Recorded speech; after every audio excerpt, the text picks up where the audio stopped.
devez remplir l'enquête SLS ou OPS? On vous explique tout. Il existe deux types d'enquêtes, SLS et OPS, qui s'appuient sur le même questionnaire avec des objectifs légèrement différents. L'enquête Supplément de loyer de solidarité a lieu chaque année. Tous les locataires doivent y répondre, sauf ceux qui habitent en quartier prioritaire de la ville et ceux qui touchent l'APL.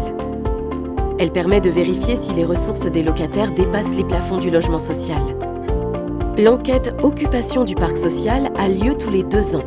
Tous les locataires sans exception doivent y répondre. Elle permet de réaliser un suivi de l'occupation du parc social.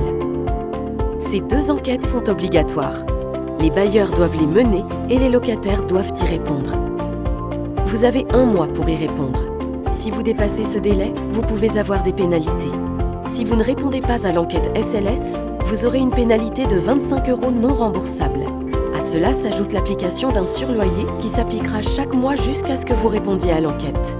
Vous serez alors régularisé. En cas de retard pour l'enquête OPS, une pénalité de 7,62 € par mois s'applique. Elle n'est pas remboursable. Voyons maintenant ensemble comment répondre à l'enquête. Vous pouvez répondre à l'enquête en ligne ou par courrier. Toutes les informations sur les modalités de réponse à l'enquête figurent sur le site de votre bailleur. Si vous avez des difficultés pour répondre à l'enquête, nos équipes sont disponibles pour vous accompagner. Vous devez joindre des documents justificatifs. Le plus important est votre avis d'imposition le plus récent. Pensez à joindre l'avis d'imposition de toutes les personnes majeures qui vivent chez vous, y compris vos enfants s'ils ne sont pas rattachés à votre foyer fiscal. Si vous ne travaillez pas, vous devrez fournir un avis de non-imposition. Pour obtenir ces documents, n'oubliez pas de déclarer vos revenus 1 fois par an sur impôts.gouv.fr. Si les ressources du foyer ont baissé de plus de 10%, pensez à joindre les bulletins de salaire des 12 derniers mois ou l'avis d'imposition de l'année précédente, en plus de celui de cette année. Vous devez également joindre des justificatifs si votre situation familiale a évolué.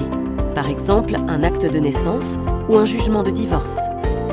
Enfin, pensez à insérer tout document pouvant justifier d'une situation particulière, comme la carte mobilité inclusion si vous êtes en situation de handicap. Vérifiez bien de ne pas avoir oublié de documents justificatifs à fournir avant d'envoyer l'enquête. Vous savez désormais comment remplir l'enquête SLS-OPS. Il n'y a plus qu'à l'envoyer.